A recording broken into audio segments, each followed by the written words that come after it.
స్థానిక సూర్య గ్లోబల్ స్కూల్లో వినాయక చవితి వేడుకలు మంగళవారం అంగరంగ వైభవంగా నిర్వహించారు. ఈ సందర్భంగా విద్యార్థులు దేవీ దేవతల వేషధారణలు ఆహతులను ఎంతగానో అలరించాయి. పర్యావరణాన్ని పరీక్షించాలనే నినాదంతో మట్టి వినాయకులను తయారు చేసుకుని ప్రదర్శనలో ఉంచారు విద్యార్థులు. ఈ సందర్భంగా విద్యార్థులు చేసిన విన్యాసాలు ఆహతులను ఎంతగానో ఆకట్టుకున్నాయి.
Very good morning, children.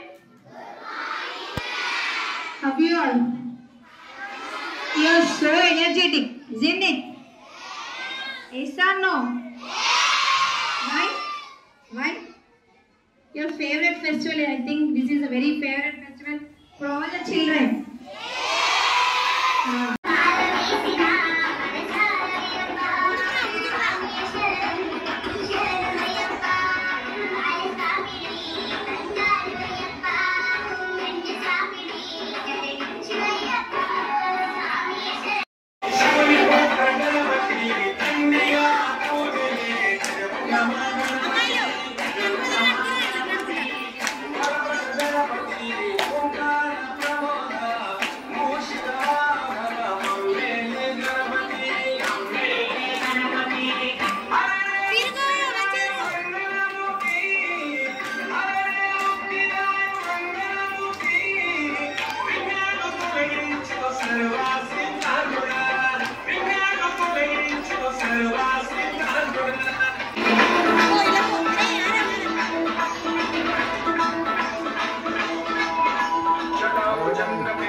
Today celebration Indian Vinayaka Festival of Vinayaka. ఈ రోజు మన పాఠశాలలో ఘనంగా వినాయక విగ్రహాలను చిన్నారులచే తయారు చేయించి ప్రదర్శించడం జరుగుతుంది, నిలబెట్టుకోవడం జరిగింది. దీనిలో భాగంగా మీ ఇంటి కుటుంబ సభ్యులకు మీకందరికి కూడా విఘ్నాలన్నీ తొలగిపోవాలని, సర్వదా ఆ విఘ్నేశ్వర స్వామి దయ వల్ల, పరమేశ్వర దయ వల్ల ఆరోగ్యంతో ఉండాలని, విఘ్నాలన్నీ తొలగిపోయి సుఖశాంతులతో జీవించాలని కోరుకుంటూ all the best all of you. Thank you ఇలాంటి ప్రోగ్రామ్ సక్సెస్ చేసినటువంటి విద్యార్థులకు, పోషకులకు మరి ఉపాధ్యాయ బృందాలందరూ కూడా పేరు పేరు ధన్యవాదాలు తెలుసుకుంటున్నాను. థ్యాంక్ యూ అండి.